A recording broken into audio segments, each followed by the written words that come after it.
Hello, and welcome to Nexus Story Network.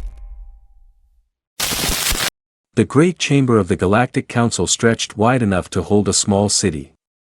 Ambassador Sarah Chen walked across the polished floor, her footsteps echoing in the vast space. Around her, representatives from 47 alien species sat in their designated areas, watching her every move. Sarah had been Earth's voice in this chamber for 3 years. She had seen the Council make decisions that affected billions of lives across the galaxy. Today felt different. The air itself seemed heavy with tension. At the center of the chamber sat the 3 most powerful members of the Council. War Prime Kevol of the militaristic Cathvar Empire towered over everyone else. His 6 arms crossed over his armored chest. His species had conquered half the galaxy through pure force, and they never let anyone forget it.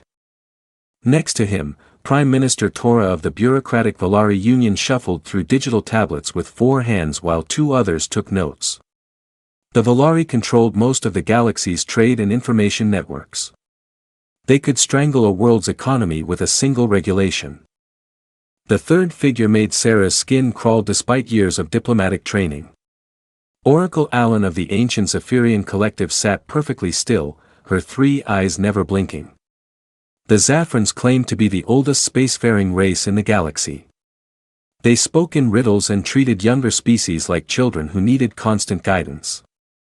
Ambassador Chen, War Prime Kethvol's voice boomed across the chamber. The Council has reached a decision regarding Earth's continued membership. Sarah kept her face neutral. She had expected this day would come eventually. Humanity had been making too many waves, expanding too fast, refusing to follow the unwritten rules that kept the galaxy stable. The Council recognizes that humanity is young, Prime Minister Valor spoke without looking up from her tablets. Young species often act without understanding the consequences of their actions. The Council is prepared to offer guidance. Oracle Althanan's 3 eyes focused on Sarah with disturbing intensity. The children of Terra have grown bold in their brief time among the stars. Bold, but unwise. Wisdom comes only through proper instruction. Sarah had heard enough diplomatic double-talk to know where this was heading. What exactly is the Council proposing?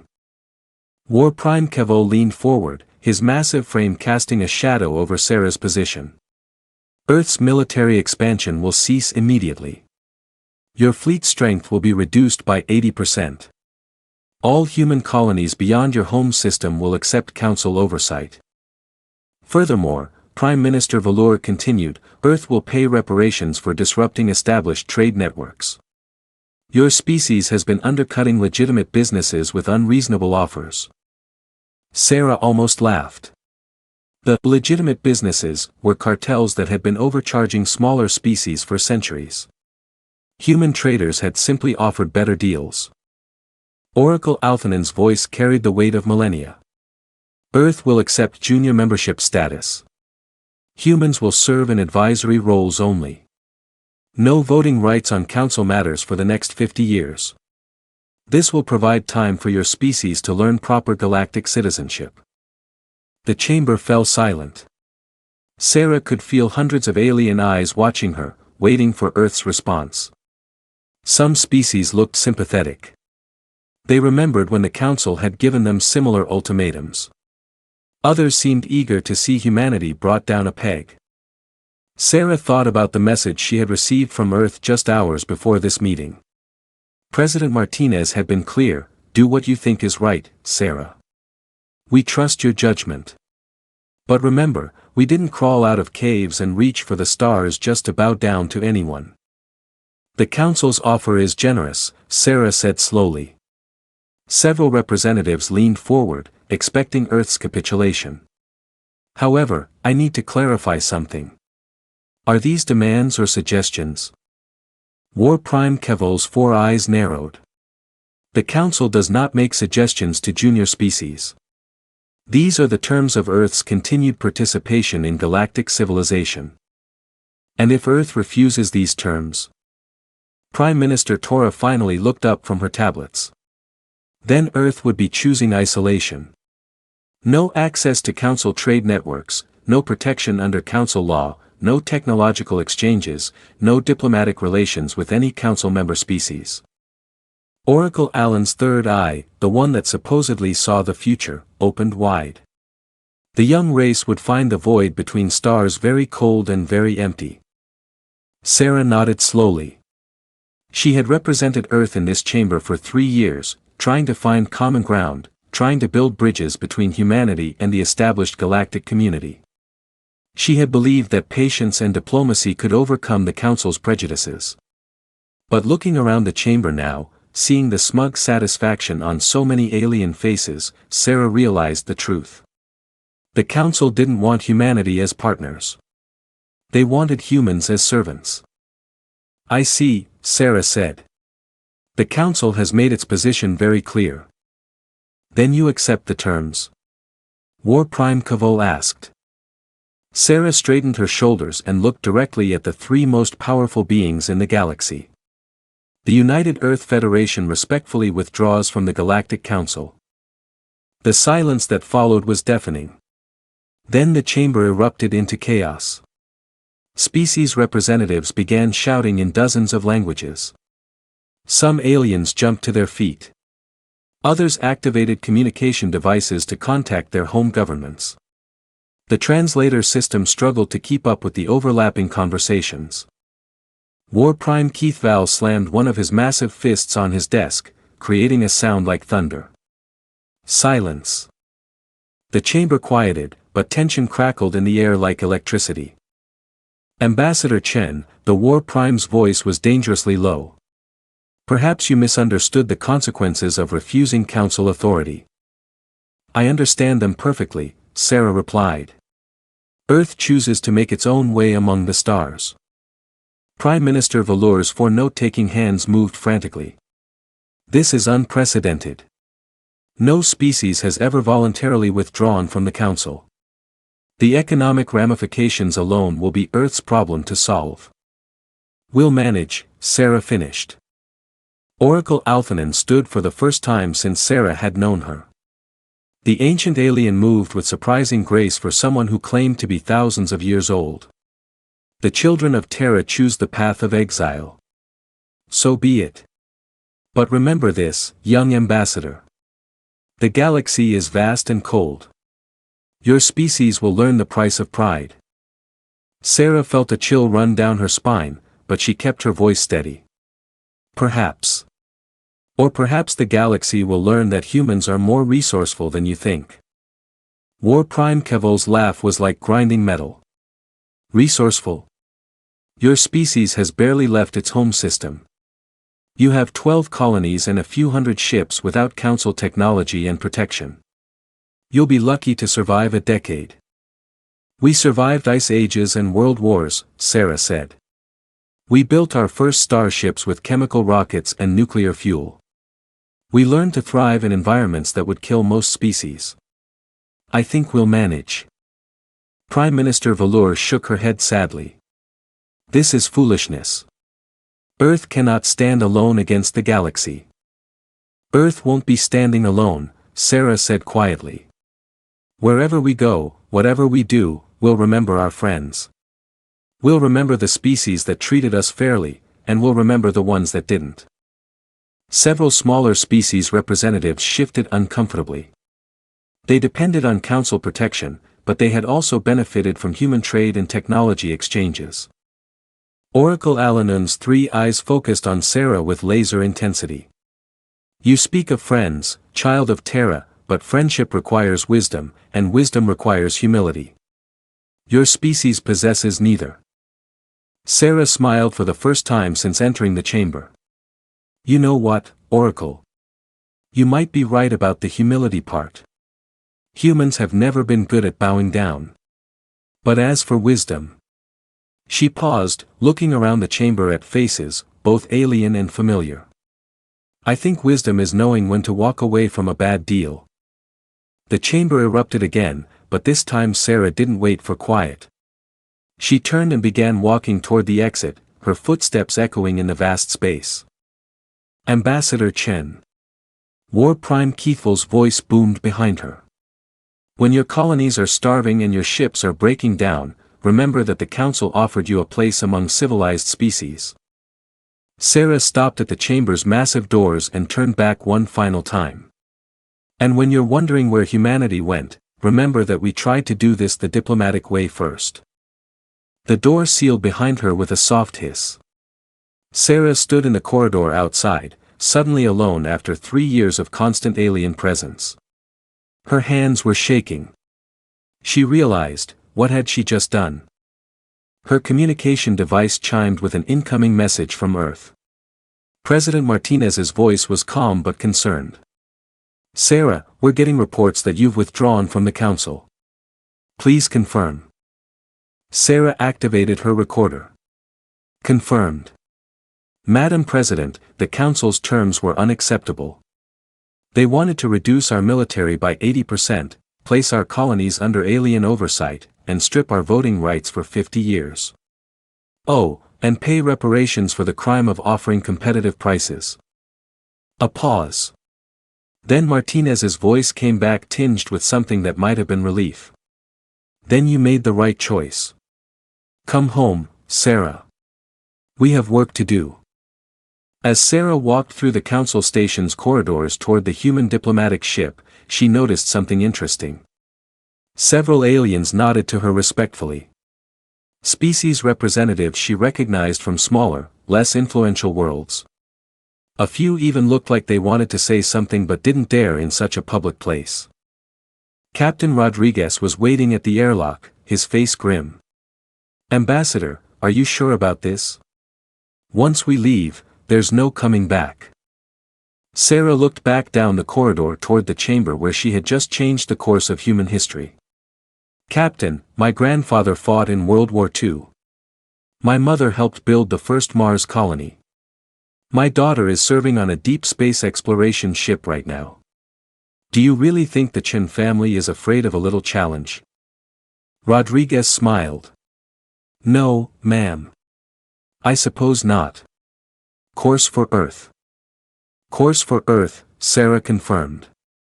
And Captain, set the long-range scanners to maximum sensitivity.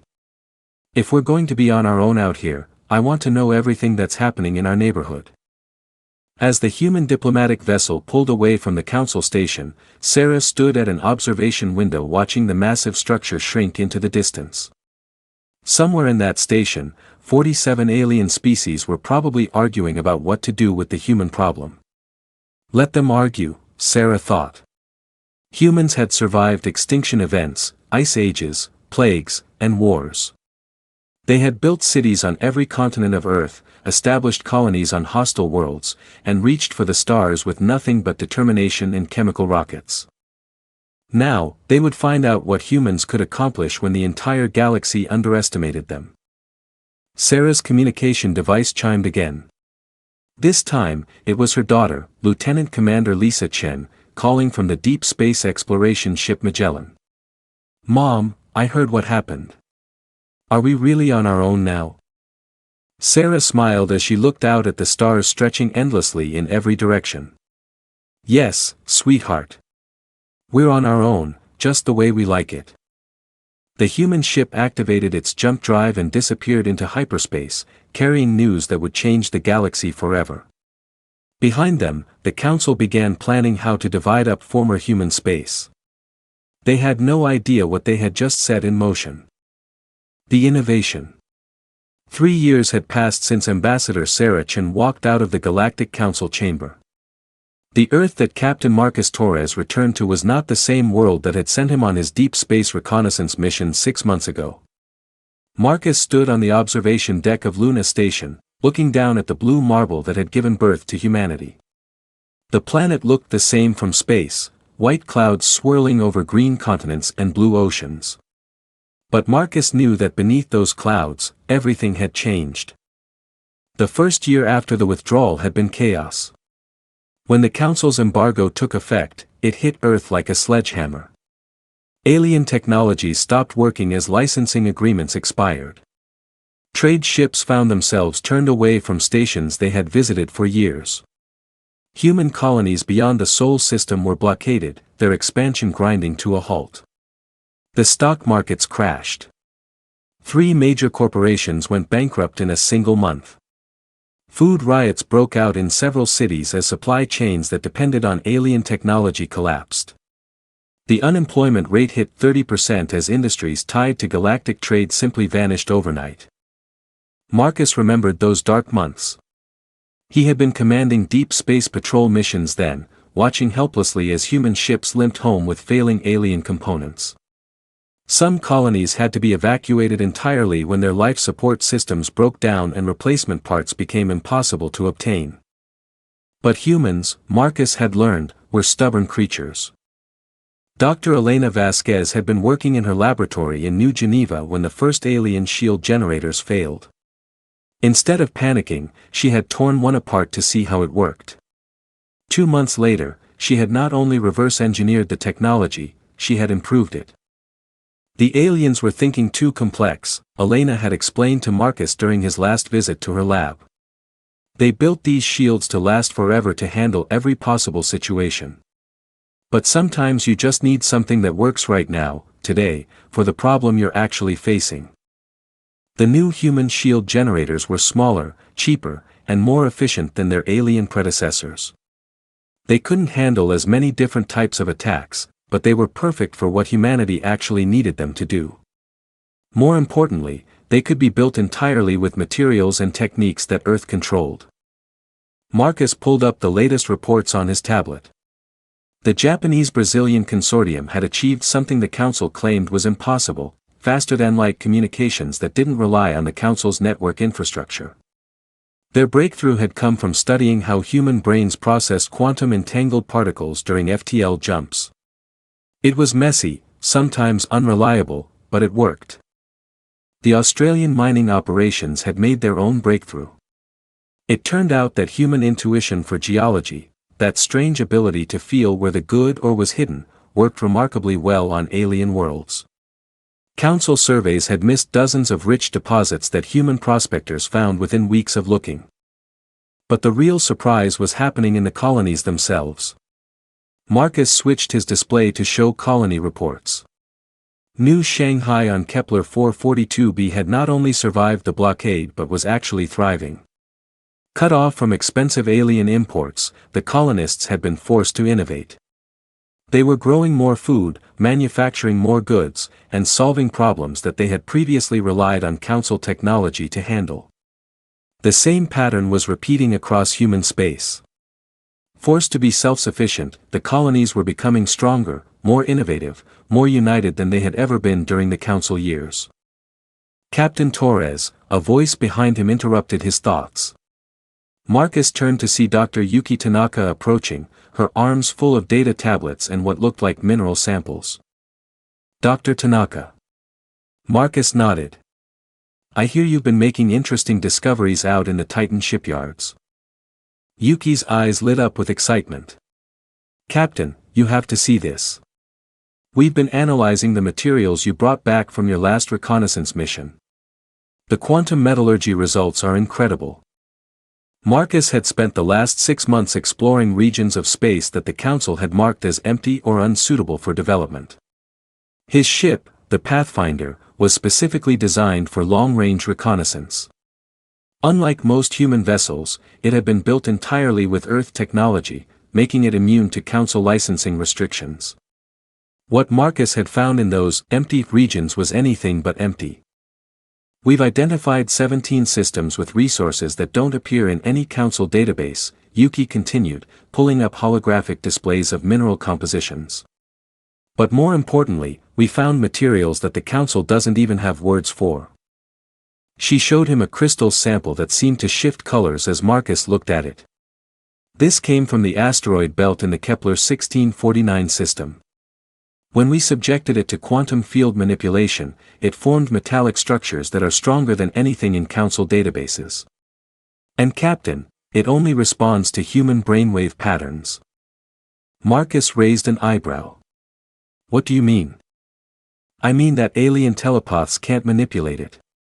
Kathar battlemeld techniques don't work on it. Even Zephyrian precognitive abilities seem to be blocked by structures made from this material. It's like the universe gave us a natural defense against alien mental powers. Marcus thought about the implications.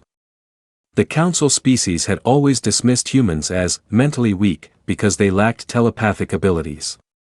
But if humanity had stumbled onto materials that were immune to those same abilities? Doctor, how much of this material have we found? Enough to build a fleet, Yuki said quietly. A big fleet.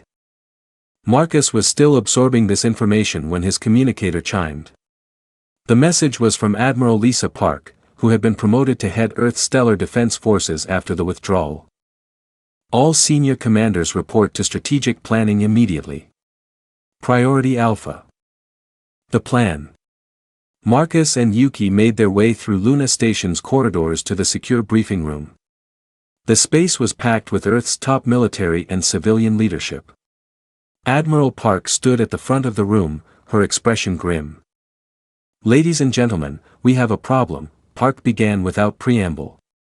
Our deep space monitoring stations have detected massive council fleet movements in the outer sectors. Intelligence suggests they're preparing to formally divide up former human space. She activated a holographic display showing the local region of the galaxy. Red indicators showed council fleet positions. The Cathvar are massing near our former colonies in the Centauri region. The Valari have moved administrative ships to establish permanent bureaucratic control over the trade routes we use to patrol. And the Zephyrians. She paused. The Zephyrians are claiming that their ancient texts predicted human expansion into specific systems. They're calling it a religious mandate to occupy those areas. Captain Torres studied the display. What about our colonists in those regions? Admiral Park's jaw tightened. Some have been relocated to council-controlled facilities. Others have simply disappeared from all records. The council claims they're providing proper guidance to human populations. The room erupted in angry voices. Marcus felt a cold fury building in his chest. These were people they had sworn to protect. Families, children, civilians who had done nothing but try to build new lives among the stars. What are our options? Asked General Patricia Wells, the head of Earth's ground forces. Limited, Park admitted. We have perhaps 200 ships capable of interstellar combat. The Council has over 10,000 spread across their various fleets. A direct confrontation would be suicide. Dr. Elena Vasquez stood up from her seat near the back. Admiral, what if we're thinking about this wrong? Park turned to her. Explain. The Council thinks we're isolated, cut off, weakening. They expect us to either surrender or slowly fade away. But what if we're not doing either of those things? What if we're getting stronger? She gestured toward Dr. Tanaka. Yuki's discoveries, the new shield technology, the breakthroughs in FTL communications, we are innovating faster now than we ever did as Council members. And Captain Torres's reconnaissance missions have shown us that there's an entire galaxy out here that the Council has ignored. Marcus nodded. Dr. Vasquez is right. In my travels, I've encountered dozens of species that aren't Council members. Some are too small to matter to the major powers. Others are actively hiding from Council expansion. And some. He paused. Some are looking for allies. Admiral Park leaned forward. What kind of allies? The Zarati, for one, Marcus said. They're a crystalline species that was conquered by the Council about 50 years ago. They're technically Council subjects now, but they hate it. Their entire culture is based on harmony and cooperation, but the Council uses them as forced laborers in mining operations. He pulled up images from his reconnaissance files. They have technology the Council barely understands. Their ships are grown rather than built using some kind of crystal singing technique. But more importantly, they remember what freedom was like. Are you suggesting we make contact with these species? Park asked. I'm suggesting we already have, Marcus replied. During my last mission, I made unofficial contact with several non-Council groups. The Zarati are interested in an alliance. So are the wanderer fleets, nomadic traders who are sick of council restrictions on their movements. There are others. The room fell silent as everyone absorbed this information. Finally, President Martinez, who had been listening quietly from the back of the room, spoke up. How long do we have before the council makes their move permanent? Park checked her reports. Intelligence suggests they'll sign formal accords within 7 years. Once that happens, former human space will be officially divided between council members. Any claims we might have made would become legally void under galactic law. 7 years, Martinez repeated. That's not very long. Dr. Vasquez smiled grimly. Madam President, humans went from chemical rockets to faster-than-light travel in less than a century. We built thriving colonies on hostile worlds in decades. 7 years is plenty of time. Time for what? Park asked. Time to show the galaxy that writing off humanity was the biggest mistake the Council ever made. Marcus looked around the room at Earth's leadership. 3 years ago, they had been diplomats and bureaucrats, trying to find humanity's place in an established galactic order. Now, they were revolutionaries planning to reshape that order entirely. Admiral, Marcus said, I'd like permission to expand my reconnaissance operations. If we're going to build alliances, we need to know everything about potential partners. Granted. Take whatever ships and crew you need. Dr. Tanaka raised her hand. I'd like to accelerate the quantum metallurgy research. If we're going to need ships, we should build them with the best materials available. Also granted. Elena, how quickly can your team scale up the new shield technology? Give me 6 months and unlimited resources, and I can outfit 1,000 ships. President Martinez stood up slowly. Ladies and gentlemen, 3 years ago, we were told to choose between submission and isolation. We chose isolation. Now I think it's time to show the galaxy that isolation and defeat are not the same thing.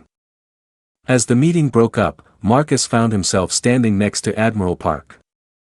Admiral, can I ask you something? Of course. Do you really think we can pull this off? Take on the entire council. Park was quiet for a long moment. Captain, my grandmother was born in a refugee camp during the resource wars. My mother helped terraform Mars when everyone said it was impossible. My daughter is commanding a deep space exploration vessel right now, mapping regions that the Council claims don't exist. She turned to look at him directly. The Council thinks they know what humans are capable of. They've seen us be diplomatic. They've seen us be cooperative. They've seen us try to fit into their system. She smiled, and it was not a particularly friendly expression. They have no idea what humans are capable of when someone threatens our families. As Marcus left Luna Station and prepared for his next reconnaissance mission, he thought about Admiral Park's words. The Council had made a critical error in judgment. They had mistaken human diplomacy for human weakness. 7 years from now, they would learn the difference. The stars stretched endlessly ahead of the Pathfinder as it jumped to hyperspace. Somewhere out there, potential allies waited. Somewhere out there, the technology and resources needed to build a new kind of fleet could be found. And somewhere out there, the Council was making plans that assumed humanity would never be a threat again. Marcus smiled as the ship's quantum drive engaged. The Council was about to learn that assuming anything about humans was dangerous. Very dangerous indeed. The Alliance. 5 years after Earth's withdrawal from the Galactic Council, the galaxy had settled into a comfortable routine. Trade routes operated smoothly under Council oversight. The Cathvar Empire maintained order through strength. The Valari Union processed endless bureaucratic forms with mechanical efficiency. The Zephyrian Collective meditated on the cosmic balance of all things. Everything was exactly as it should be. According to Council records, Ambassador Gentai of the Valari Union reviewed her quarterly report on the human situation with satisfaction. Her 4 primary hands typed rapidly while her 2 secondary hands organized supporting documents. Status, stable, she dictated to her recording device. Human activity in former territorial claims has ceased entirely. Long-range sensors detect no human vessels in sectors previously claimed by the Earth Federation. Economic projections suggest complete technological collapse within the next 5 years. Recommendation: continue current embargo. Human petition for readmission anticipated within 1 standard galactic year. Gentai submitted her report and moved on to more important matters. The Council was preparing to formalize the partition of former human space, and there were thousands of bureaucratic details to arrange. Which species would control which systems? How to divide the mining rights? Where to establish new administrative stations? It was tedious work, but someone had to maintain galactic civilization. What Gentai didn't know was that 3,000 light-years away, Admiral Lisa Park stood on the observation deck of New Geneva Station and watched the most ambitious construction project in human history take shape. The station itself was a marvel of engineering that didn't exist in any Council database. Built entirely from resources harvested from dead systems that the Council had never bothered to survey, New Geneva Station was larger than most planetary capitals. Its rotating sections provided artificial gravity for over 2 million inhabitants, most of them refugees from various Council-controlled worlds. Admiral, Captain Torres approached with his latest reconnaissance report. The Zarati delegation has arrived. They're requesting permission to bring their Harmony singers aboard. Lisa nodded. Granted. Have them escorted to Conference Room 7. The acoustic resonance there should be suitable for their communication methods. Torres paused. Ma'am, are you sure about this alliance? The Zarati have been Council subjects for 50 years. What if this is some kind of loyalty test? Lisa turned from the observation window to face her old friend. Marcus, I've read your reports. The Zarati have been used as slave laborers in Council mining operations for half a century. Their children are taken from their families and raised in educational facilities that strip away their cultural identity. Does that sound like a species that's loyal to the Council? No, ma'am. But it also sounds like a species that might be desperate enough to try anything, including betraying new allies. That's a fair point, Lisa admitted. But look at it from their perspective. They're crystal-based life forms whose entire culture is built around harmony and cooperation. The Council uses them as disposable labor because their physiology lets them work in environments that would kill most other species. What do they have to lose by allying with us? Torres pulled up holographic displays showing the latest intelligence reports. According to our contacts, the Zarati have technology that could change everything. Their ships aren't built, they're grown from living crystal matrices. Their communication networks operate through harmonic resonance that travels faster than light. And their manufacturing capabilities could produce a fleet faster than anything the Council has ever seen, Lisa finished. I know. That's why we're taking the risk. They made their way through New Geneva Station's corridors toward the conference rooms. The station was a testament to human adaptability and the power of necessity. Cut off from Council technology and trade networks, humanity had been forced to innovate at a pace that surprised even themselves. Dr. Elena Vasquez's breakthrough in shield technology had been just the beginning. Her research team now occupied an entire section of the station, working on projects that pushed the boundaries of known physics. They had developed new forms of faster-than-light travel, energy weapons that could punch through any known armor, and defensive systems that could protect entire planets. But the real revolution was happening in the outer rings of the station, where Dr. Yuki Tanaka's quantum metallurgy labs were producing materials that didn't exist in any Council database.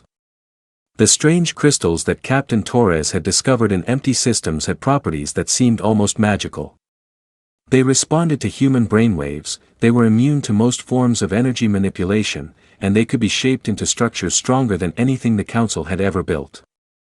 Admiral Park, a voice called from behind them. Lisa turned to see Dr. Sarah Chin approaching. The former ambassador had traded her diplomatic robes for a scientist's practical jumpsuit, but she still carried herself with the authority that had once represented Earth before the Council. Dr. Chen, Lisa smiled. How are the Wanderer negotiations progressing? Sarah's expression was cautiously optimistic. Better than expected. Fleet Master Zara is willing to commit 12 of her trade convoys to our alliance, but she wants assurances that we can protect them from Council retaliation. Can we? That depends on what the Zarati are offering. If their technology is as advanced as Captain Torres believes. They entered Conference Room 7 to find one of the most beautiful sights Lisa had ever witnessed. 3 Zarati harmony singers stood in the center of the room, their crystalline bodies catching and refracting the light in patterns that seemed to pulse with inner life. When they spoke, their voices created harmonics that resonated through the station's hull, making the walls themselves sing. We greet the builders of the new harmony, the lead singer intoned. Long have we dreamed of voices that sing freedom's song. Lisa stepped forward, feeling somewhat inadequate in the face of such elegant beings. We greet the children of crystal and light. Earth offers friendship to those who would walk free among the stars. The second singer moved closer, and Lisa could see that their crystalline body contained what looked like star maps, constellation patterns that shifted and changed as she watched. The oppressors believe us broken, our songs silenced. They know not that crystal remembers, that harmony endures. We have sung in secret for 50 of your years, preparing for this moment. What can you offer our alliance? Sarah asked. The third singer raised what might have been arms, though their crystalline form was so fluid that it was hard to tell where one appendage ended and another began.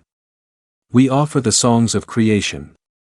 Our vessels grow from living crystal, shaped by harmony into forms that dance between stars.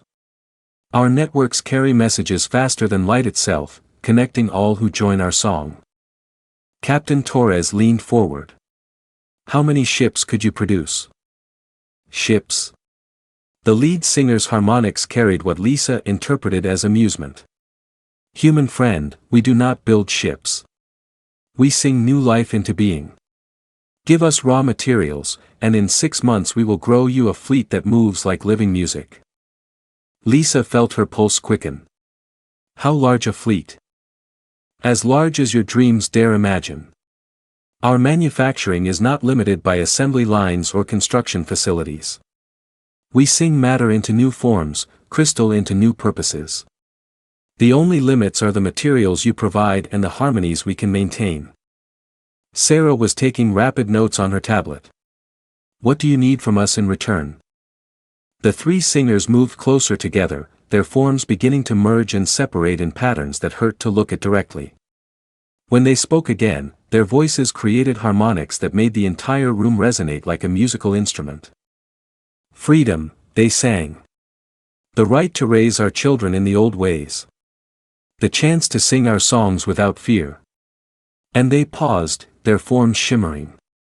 Revenge against those who would use living beings as tools. Lisa understood. The Zarati had been slaves for 50 years. They wanted more than just freedom.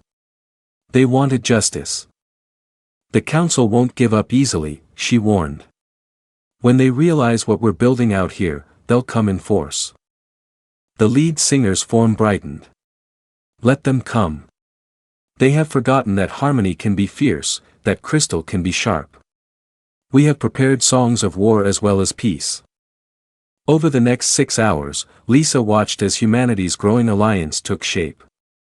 The Zarati would provide manufacturing capabilities and faster-than-light communications. The Wanderer fleets would offer mobility and trade networks. A dozen smaller species, all of them refugees from Council oppression or simply ignored by the major powers, would contribute specialized knowledge and resources. But the real surprise came when Dr. Tanaka presented her latest research. Ladies and gentlemen, Yuki activated a holographic display showing a 3-dimensional map of the local galactic region. We've discovered something that's going to change everything. The map showed the familiar pattern of stars and systems, but overlaid with a network of lines that pulsed with energy. These are what we're calling void gates, ancient transportation networks that predate the Council by millions of years. Lisa stared at the display. Transportation networks. Instantaneous travel across distances that would take months in hyperspace. The Council knows they exist. There are references in their historical databases, but they've never been able to operate them. Sarah leaned closer to the display. But we can. Yuki's smile was triumphant. Human intuition combined with Zarati crystal singing. We've managed to activate 3 gates so far, and we're learning more with each attempt. These networks could give us instantaneous access to any region of the galaxy. The implications were staggering. With void gate technology, humanity's growing alliance could strike anywhere in Council space without warning. They could evacuate threatened populations, establish hidden bases, and coordinate attacks across impossible distances. Captain Torres was already thinking tactically. Admiral, if we can control even a few of these gates, we could move our entire fleet anywhere in the galaxy before the Council could respond. It's not just about military applications, Sarah added. These gates could revolutionize trade, communication, and exploration. We could establish a civilization that operates on completely different principles than the Council. The Zarati singers had been listening to the conversation, their forms pulsing with harmonics that Lisa was beginning to recognize as excitement. The ancient songs speak of such networks, the lead singer said. Star paths that connect all things, bridges across the void. We thought them lost forever, but harmony finds its own way. Lisa stood quietly for several minutes, absorbing everything she had learned. When Earth had withdrawn from the Council 5 years ago, she had hoped they could build something better than what they were leaving behind. But she had imagined it would take centuries, maybe millennia. Now she realized they might do it in decades. Dr. Chen, she said finally, I want you to accelerate all diplomatic contacts. Every species we've identified as potential allies, every refugee population, every group that's been ignored or oppressed by the Council. Offer them what the Council never would, true partnership. Admiral Torres interjected. Shouldn't we be more careful? If the Council realizes what we're building. Lisa turned to face her staff, and for the first time in 5 years, she felt truly confident about humanity's future. Marcus, the Council has spent the last 5 years congratulating themselves on getting rid of the human problem. They've divided up our former territory, established their own colonies in systems we discovered, and convinced themselves that we're slowly fading away in isolation. She gestured toward the observation window where the construction frames of New Geneva Station's latest expansion were visible against the stars. Let them think that. Let them believe their own reports. Because when we're ready, when we have allies, technology, and fleets that they never imagined possible, their shock will be absolute. Dr. Tanaka pulled up another display showing ship construction schedules. Admiral, at current production rates, we'll have 1,000 vessels operational within 18 months. With Zarati crystal growing techniques and void gate deployment, we could have them positioned anywhere in the galaxy. How long until the Council formalizes their partition of human space? Sarah asked. 2 years, Torres replied. Intelligence suggests they'll sign the accords at a grand ceremony on Velar Prime. Lisa smiled. And it was the kind of expression that had made her famous during the resource wars. Perfect. That gives us plenty of time to prepare a proper homecoming gift. As the meeting concluded and the various delegates returned to their ships or quarters, Lisa remained on the observation deck, looking out at the construction that never stopped. Ships were taking shape in the void, grown from crystal and forged from materials that the Council didn't know existed. Crews were training on vessels that moved like living things, using technology that bridged the gap between science and art. Somewhere in Council space, bureaucrats were filing reports that showed humanity in decline. Military analysts were calculating how former human territory should be redistributed. Diplomats were planning ceremonies to celebrate the peaceful resolution of the human situation. None of them had any idea what was building in the darkness between the stars. Lisa activated her communicator and connected to Earth's Strategic Command. President Martinez appeared on the holographic display, looking older but more determined than she had 5 years ago. "Madam President, I have news. The alliance is coming together faster than we hoped. We should be ready to make our move within 2 years." Martinez nodded slowly. "Admiral, are you absolutely certain about this course of action? Once we reveal ourselves, there's no going back to the shadows." "Ma'am, the Council made their choice when they decided to treat us like children who needed constant supervision. They wanted us to disappear quietly into the void." Lisa gestured toward the construction outside. "We've disappeared all right. But we haven't been quiet." As she ended the call, Lisa thought about the path that had brought humanity to this point. 5 years ago, they had been junior partners in a galactic civilization that barely tolerated their existence. Now they were building something entirely new, something that could challenge the established order of the galaxy itself. The Council believed that power came from size, from age, from controlling established systems and trade routes. They were about to learn that sometimes the most dangerous threats came from the places where nobody thought to look. The return. Admiral Lisa Park stood in the command center of New Geneva Station, surrounded by holographic displays that showed a galaxy in motion. 7 years had passed since Earth's withdrawal from the Council, and the final phase of Operation Homecoming was about to begin. "Admiral," Captain Torres approached with the latest intelligence reports. "Council fleet movements confirm it. They're gathering for the formal partition ceremony on Velar Prime in 3 months. Every major Council leader will be present." Lisa studied the tactical displays. Hundreds of Council ships were converging on the Volari capital system, ostensibly for protection, but really for show. It would be the largest gathering of Council forces in decades. All of them celebrating what they believed was the permanent end of human expansion. "Perfect. Status report on Operation Homecoming," Lisa commanded. The holographic displays shifted to show the current state of humanity's secret alliance. The numbers still amazed her even after 2 years of careful preparation. Phoenix-class dreadnoughts, 47 operational. 8 more coming online this week, reported Commander Sarah Chen, who had transitioned from diplomacy to fleet operations. Hermes-class destroyers, 312 operational. Prometheus-class carriers, 85 operational, each carrying a full wing of Valkyrie fighters. Lisa nodded. The Phoenix-class ships were the crown jewel of human engineering. Massive vessels built from the quantum metals that Dr. Tanaka's teams had discovered in the empty systems. Each one was more powerful than anything in the Council databases, incorporating 7 years of captured technology, reverse engineering, and pure human innovation. "Zarati crystal ships?" Lisa asked. 637 growth ships operational, replied Harmony Singer Keshtal, the Zarati liaison, whose crystalline form had become a familiar sight in the command center.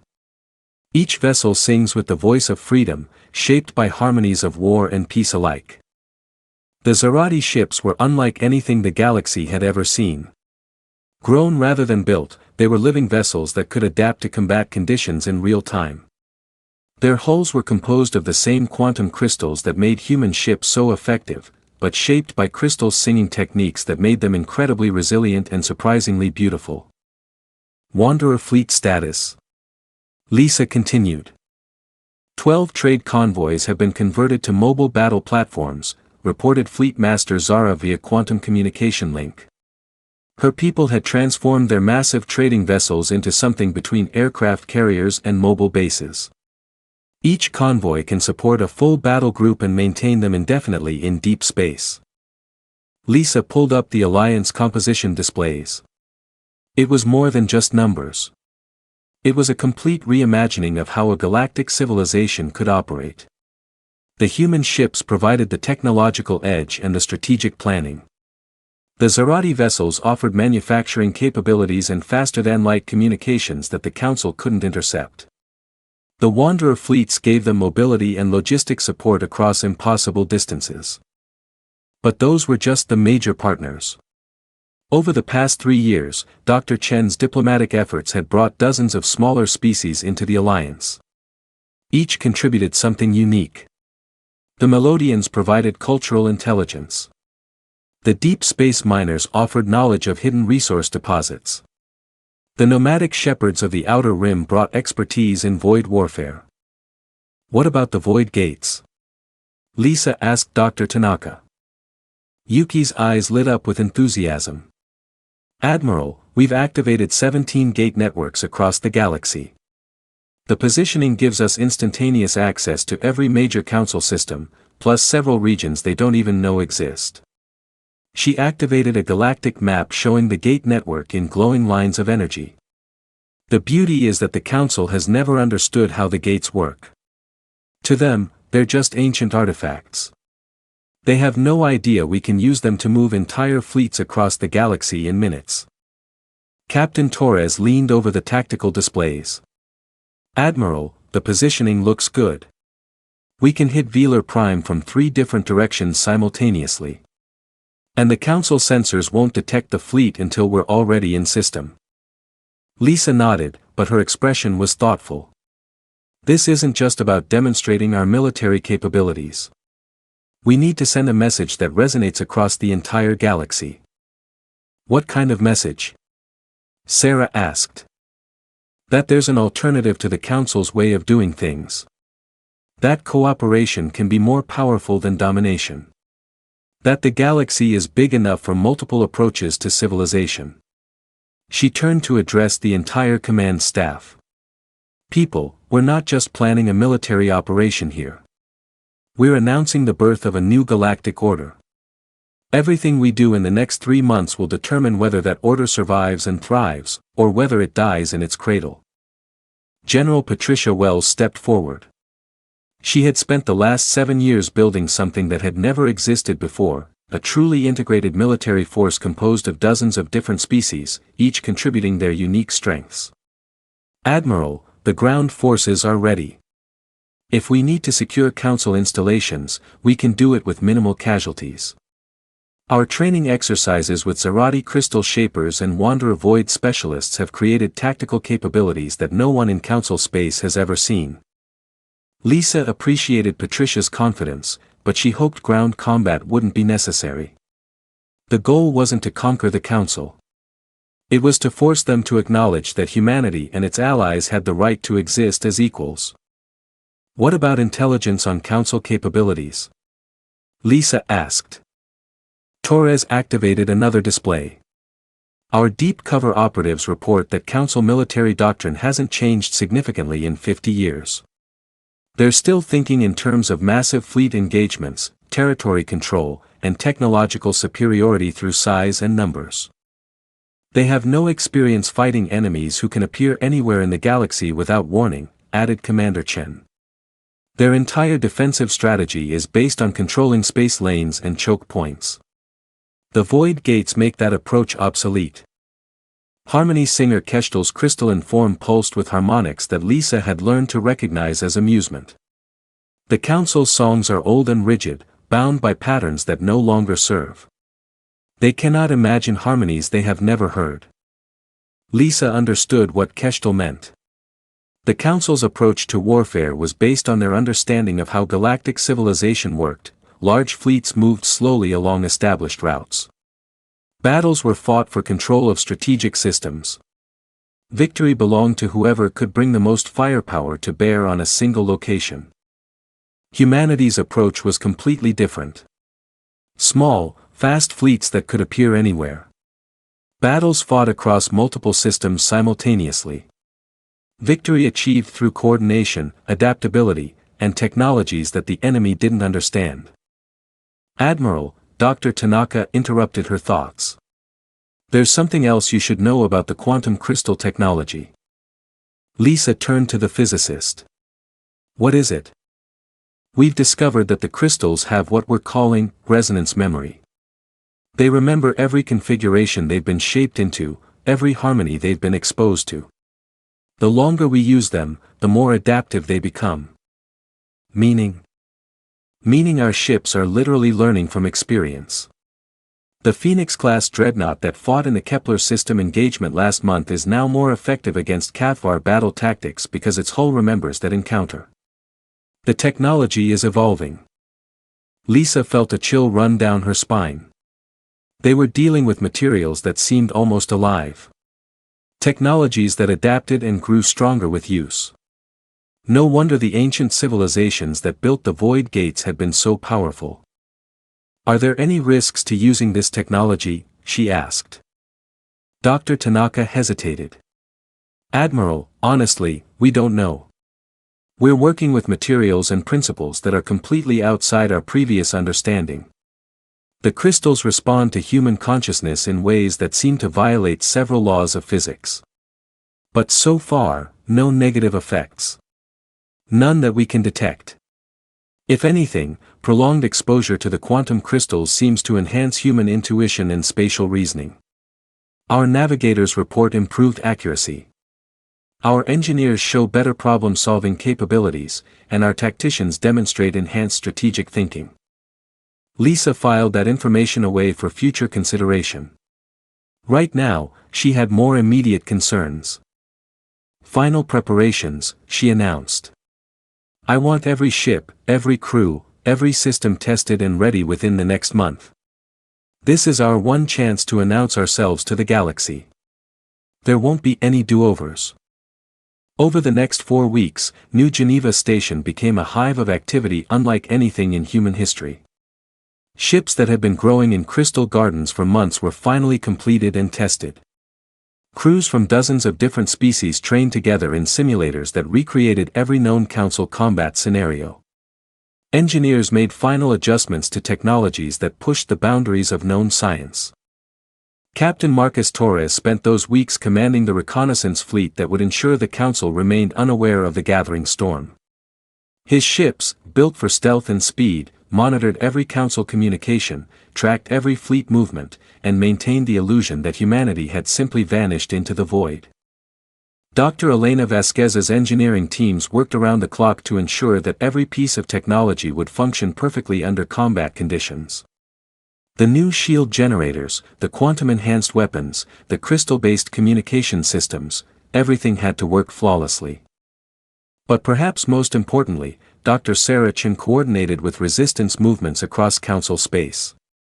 Not every species was happy under Council rule. Many smaller civilizations chafed under regulations that favored the major powers. Others had been conquered and absorbed against their will. When humanity returned, it wouldn't be as isolated outcasts. It would be as leaders of a coalition that represented the hopes and dreams of every species that had ever looked up at the stars and wanted to be free. 2 weeks before the Council ceremony, Lisa received a message that changed everything. Admiral, Captain Torres's voice came through the quantum communication system with unusual urgency. We've made contact with someone you need to hear from. The holographic display activated, showing a figure that made Lisa's breath catch. It was War Champion Threxnol, one of the most decorated military leaders in the Cathvar Empire. Admiral Park. The massive alien's voice carried respect that she had never expected from a Cathvar warrior. I greet you as one who has seen the strength of human honor in battle. Lisa recovered her composure quickly. War Champion Threxnol, this is unexpected. I served in the Council forces that blockaded your colonies 7 years ago, Threxnol continued. I witnessed how your people evacuated civilians under fire. How they fought to protect the weak rather than to claim glory. This is not the way of conquest. It is the way of honor. What are you proposing? The alien warrior leaned forward. I have served the Council for 40 years, believing that strength and order were the highest virtues. But strength without honor is mere brutality, and order without justice is mere tyranny. I offer my services, and those of warriors who think as I do, to your cause. Lisa stared at the display. A Cathvar war champion was offering to defect. Not just any war champion, but one of their most respected military leaders. How many warriors are we talking about? She asked. 17 battle groups. Nearly 2,000 ships. All of us veterans who have seen too much unnecessary cruelty. Too many conquered peoples ground under the Council's heel. The implications were staggering. With Cathvar defectors fighting alongside them, humanity's alliance would have military expertise that matched anything the Council could field. Why should we trust you? Lisa asked bluntly. Threksnall's 4 eyes met hers steadily. Because, Admiral Park, honor recognizes honor. Your people could have fled into the void and been forgotten. Instead, you chose to return for those who cannot defend themselves. This is the way of true warriors. Lisa made her decision. War Champion, welcome to the Alliance. We'll need detailed intelligence on Council fleet dispositions and tactical doctrines. You shall have everything I know, Admiral. And you shall have warriors who remember what it means to fight for something greater than conquest. As the communication ended, Lisa looked around the command center at her staff. Human, Zarati, Wanderer, and now Cathvar faces looked back at her with expressions of determination and hope. In 1 month, they would announce their return to a galaxy that thought they had disappeared forever. They would show the Council that humanity hadn't been weakened by isolation. It had been forged into something stronger. The final message went out across the Alliance fleet. Operation Homecoming begins in 30 days. All ships, all crews, all Allied forces prepare for immediate deployment. We're going home. Admiral Lisa Park stood at the observation window of New Geneva Station one last time, watching the greatest fleet in human history prepare for departure. 1,000 warships floated in formation around the station, their hulls gleaming with quantum crystal reinforcement, their crews representing dozens of species united by a common dream of freedom. Tomorrow, they would begin their journey through the void gates to Velar Prime. Tomorrow, the galaxy would discover that reports of humanity's disappearance had been greatly exaggerated. Tomorrow, the Council would learn what humans could accomplish when the entire galaxy underestimated them. Lisa smiled as she watched the fleet formation lights pulse in perfect synchronization. After 7 years of preparation, it was time to come home. The Reckoning. The great orbital station above Velar Prime had never hosted a gathering of this magnitude. Representatives from all 47 Council species filled the ceremonial chambers while their fleets maintained protective formations throughout the system. Today would mark the final resolution of what history would call the human problem. Prime Minister Tora of the Valari Union stood at the ceremonial podium, her 4 hands arranging the documents that would formally divide former human space among the established powers. The paperwork was perfect, as all Valari bureaucracy demanded, every system catalogued, every resource allocation calculated to the smallest decimal, every legal precedent properly cited. Honored delegates, her voice carried across the vast chamber. Today we gather to witness the final chapter of an unfortunate episode in galactic history. 7 years ago, the species known as humanity chose isolation over cooperation, exile over wisdom. Today, we ensure that their former territories serve the greater good of galactic civilization. War Prime Keval of the Cathvar Empire rose from his seat, his massive frame casting shadows across the chamber. The humans showed promise as warriors, but they lacked the discipline to serve the greater order. Their former colonies will be better managed under proper authority. Oracle Allen of the Zephyrian Collective remained seated, but her 3 eyes opened in unison as she spoke. The young race chose their path. The galaxy has grown more harmonious in their absence. Perhaps in another century, their descendants might petition for readmission under appropriate supervision.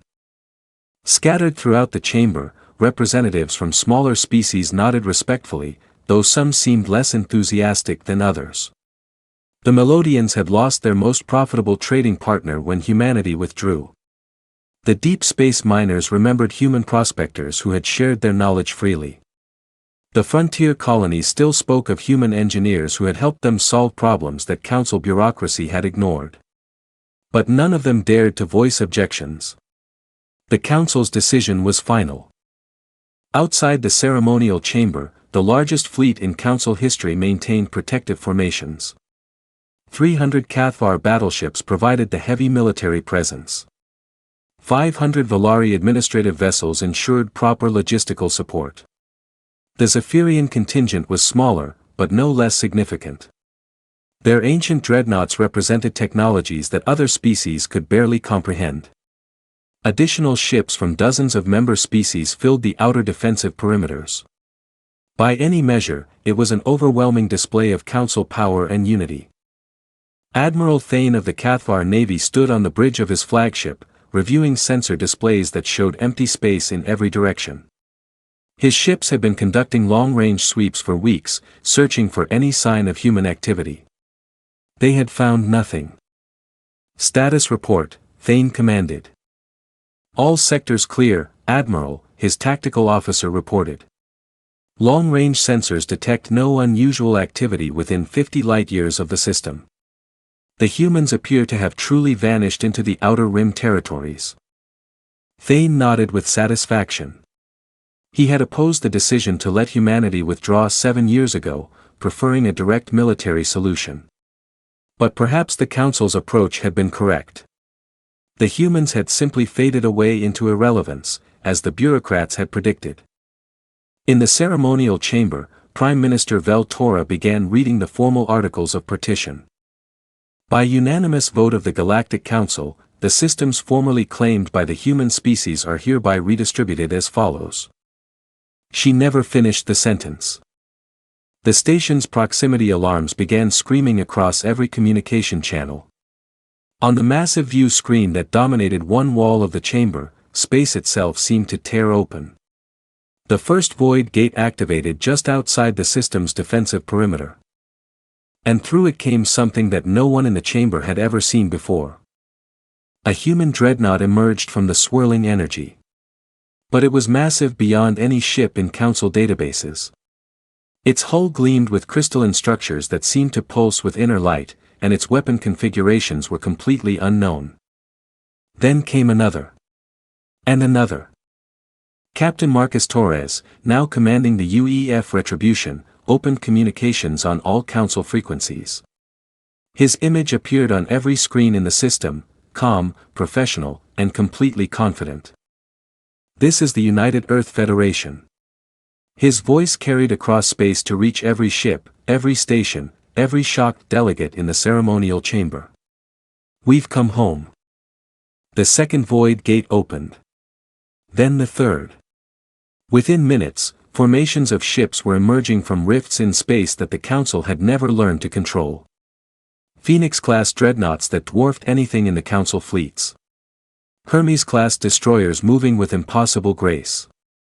Prometheus-class carriers launching fighter wings that flew in patterns that seemed to defy physics.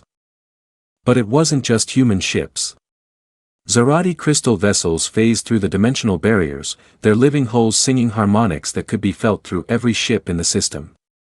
Wanderer fleet platforms emerged like floating cities, bristling with weapons and defensive systems that incorporated the best of dozens of different technologies. And perhaps most shocking of all, Cathvar warships bearing the insignia of war champion Threxnol took positions alongside the human fleet. Admiral Thane stared at his tactical displays in disbelief.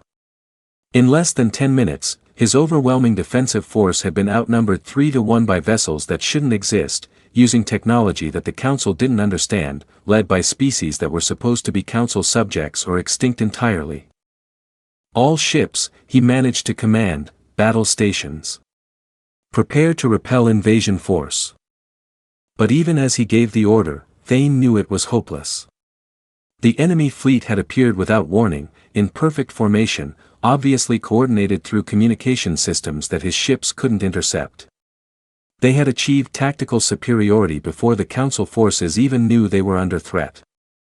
Admiral Lisa Park's voice echoed from the flagship UEF Indomitable, reaching every ship in the system. To the Galactic Council fleet, stand down your weapons and prepare to receive communications. We have not come here to conquer, but to reclaim our place among the stars. In the ceremonial chamber, chaos reigned. Species representatives were shouting in dozens of languages. Emergency communication systems were overloaded with conflicting reports, and the three most powerful beings in the galaxy stood frozen in shock. Prime Minister Vel-Tora's 4 hands moved frantically across her control interfaces, trying to make sense of intelligence reports that contradicted everything her bureaucracy had told her for 7 years. This is impossible, she muttered. Humans lack the technology for instantaneous fleet deployment.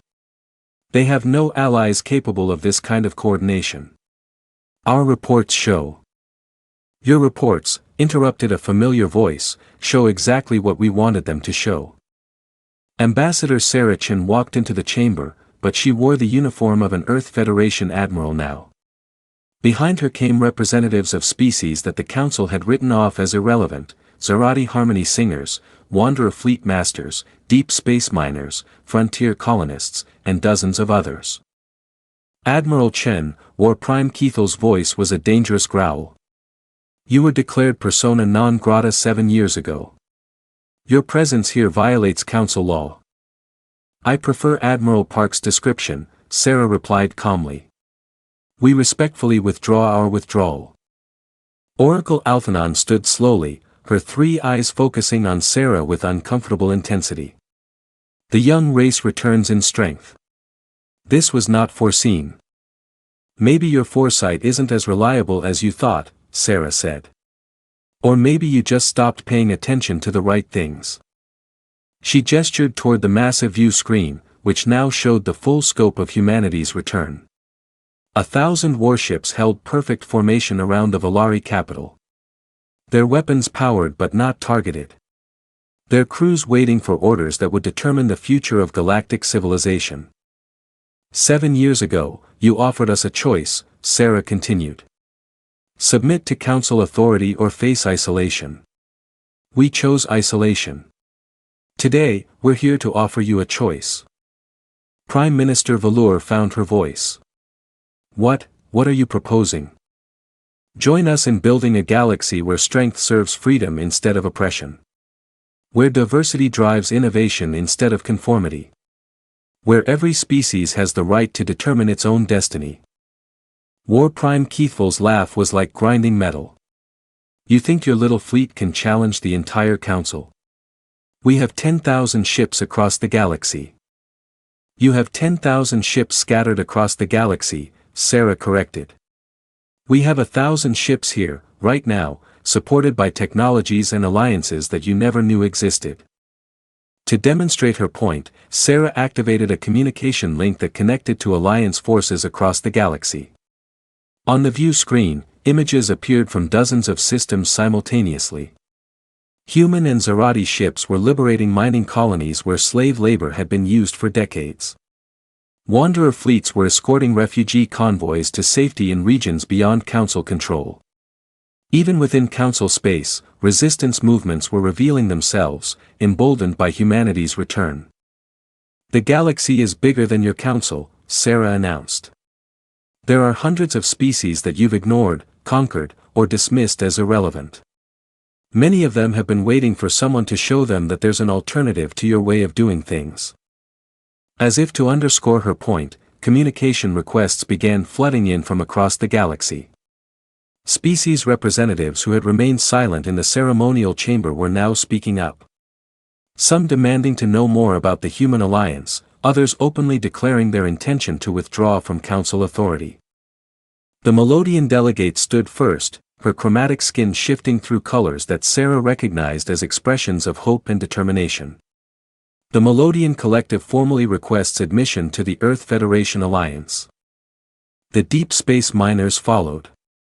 The Asteroid Belt Confederacy stands with humanity. Within minutes, a dozen species had publicly abandoned the Council in favor of humanity's alternative. Admiral Thane's voice crackled over the communication system from his flagship. Prime Minister, we're receiving surrender requests from 17 of our own battle groups. War Champion Threxnall has broadcast proof that he and his forces joined the Human Alliance voluntarily. War Prime Kevol turned toward the view screen with disbelief. Threxnall. You swore an oath of loyalty to the Empire. War Champion Threxnall's massive form appeared on the display, standing on the bridge of his flagship alongside human and Zarati officers. I swore an oath to defend honor and protect the weak. For 40 years, I believed the Council embodied those principles. I was wrong. The humans fight not for conquest but for liberation, Threxnall continued. They build alliances based on respect rather than fear. They offer partnership to species that the Council treats as subjects. This is the way of true warriors. Oracle Althanon's third eye closed slowly. The patterns shift. The future changes. What was certain becomes uncertain. The future was never as certain as you pretended, Sarah replied. You just stopped listening to voices that disagreed with you. Prime Minister Veltora was frantically reviewing legal documents, searching for precedents that might help her understand what was happening. Even if we accepted your proposal, how could we trust species that have rebelled against lawful authority? The same way the Council earned trust originally, Sarah said. By proving that our way works better than the alternatives. She gestured toward holographic displays that showed the growing alliance in action. Zarati crystal ships were providing humanitarian aid to disaster-stricken worlds. Wanderer fleets were establishing trade routes that benefited smaller species. Human engineers were sharing technological innovations freely instead of hoarding them for profit. Look around this chamber, Sarah continued. How many species joined the Council willingly, and how many were conquered or coerced? How many of your member species actually have meaningful voices in Council decisions? The silence that followed was telling. Everyone in the chamber knew that the Council was dominated by the three major powers, with smaller species serving essentially as window dressing for decisions made in advance. What we're offering, Sarah said, is a galaxy where the Melodian Collective has as much say in interstellar policy as the Cathvar Empire. Where the asteroid miners have as much right to determine their future as the Valari bureaucracy. Where even small colonies and nomadic fleets can participate as equals in galactic civilization. War Prime Kevol's 4 eyes narrowed dangerously. And if the Council rejects your proposal? Sarah's expression hardened. Then you'll discover that 7 years of isolation taught humanity how to fight wars that the Council has never imagined. We can appear anywhere in the galaxy without warning. We can coordinate attacks across impossible distances. We have allies you don't know about and technologies you don't understand. She paused, letting the implications sink in. But we'd prefer not to fight at all. We'd rather spend our energy building something better than what currently exists. Admiral Park's voice came through the communication system from the human flagship. Council representatives have 15 minutes to respond. After that, we begin Phase 2 of our homecoming. Prime Minister Valur's bureaucratic mind was racing through possibilities, calculating odds, trying to find a solution that preserved her authority while acknowledging the new reality. What would this alliance mean for existing Council infrastructure? Trade agreements, administrative systems. Existing agreements between willing partners would be honored, Sarah replied. But forced compliance ends today. Every species gets to choose its own path. Oracle Allen spoke softly, but her words carried across the silent chamber. The young race has grown wise in exile. Perhaps it is time for the old order to learn new songs. War Prime Kavol looked around the chamber at faces both alien and familiar. Some showed fear, others excitement. A few displayed the calculating expressions of politicians trying to determine which way the wind was blowing. If we accept this proposal, he said slowly, what guarantees do we have that humanity won't simply become the new dominant power? Sarah smiled. The same guarantee that any democracy provides, that power belongs to everyone, not just to the strongest. The alliance we're proposing doesn't have a single leader or ruling species. It has principles that everyone agrees to follow. She activated a holographic display showing the alliance charter that had been developed over 7 years of careful negotiation. Every member species has voting rights. Every member species contributes according to their abilities and receives according to their needs. And every member species retains the right to withdraw if they're not satisfied with how things are working. Unlike Council membership, she added pointedly, Alliance membership is genuinely voluntary. The 15-minute deadline approached with agonizing slowness. Around the galaxy, Council forces were discovering that their enemies could strike anywhere without warning, that their communication networks could be disrupted by technologies they didn't understand, that their assumed superiority was based on outdated assumptions about how wars were fought. But the Alliance forces weren't conquering territory or destroying infrastructure. They were liberating populations that wanted to be free, protecting species that couldn't protect themselves, and offering partnership to anyone willing to embrace genuine cooperation. With 30 seconds left on the deadline, Prime Minister Velour made her decision. The Volari Union requests negotiations regarding potential alliance membership. The chamber erupted in discussion, but War Prime Keithel's voice cut through the noise. The Cathvar Empire will also negotiate. But we demand assurance that warrior traditions will be respected under any new arrangement. All cultural traditions will be respected, Sarah assured him. As long as they don't involve conquering or oppressing other species. Oracle Althenon stood once more, her three eyes opening in sequence. The Zephyrian Collective will observe these negotiations with interest. Perhaps the young race's vision of the future is clearer than our ancient sight. As the formal ceremony collapsed into impromptu alliance negotiations, Admiral Park watched from the bridge of the Indomitable. The galaxy would never be the same. Where once the Council ruled through fear and tradition, now there was an alternative based on cooperation and mutual respect. Captain Torres approached with the latest reports. We're receiving alliance applications from 43 different species or political entities. The Council's authority is collapsing across half the galaxy. Lisa nodded, but her expression was thoughtful. Marcus, make sure our people understand we're not trying to replace the Council's tyranny with our own. We're trying to build something that's genuinely better. And if some species prefer the old way, then they're free to maintain their current arrangements, as long as they don't try to force those arrangements on others. As the human fleet maintained its protective formation around Velar Prime, Lisa reflected on the journey that had brought them to this moment. 7 years ago, Earth had been a junior partner in a galactic civilization that barely tolerated human existence. Today, humanity was offering a vision of the future that gave every species the chance to determine its own destiny. The stars had always belonged to those brave enough to claim them. Today, humanity and its allies had claimed not just their share of space, but their right to help shape how galactic civilization would develop. On the planet below, alien children were looking up at the sky and seeing something their parents had never imagined, a galaxy where being small or different or strange didn't mean being conquered or ignored. Admiral Lisa Park smiled as she watched the first formal alliance ceremonies begin on the massive space station.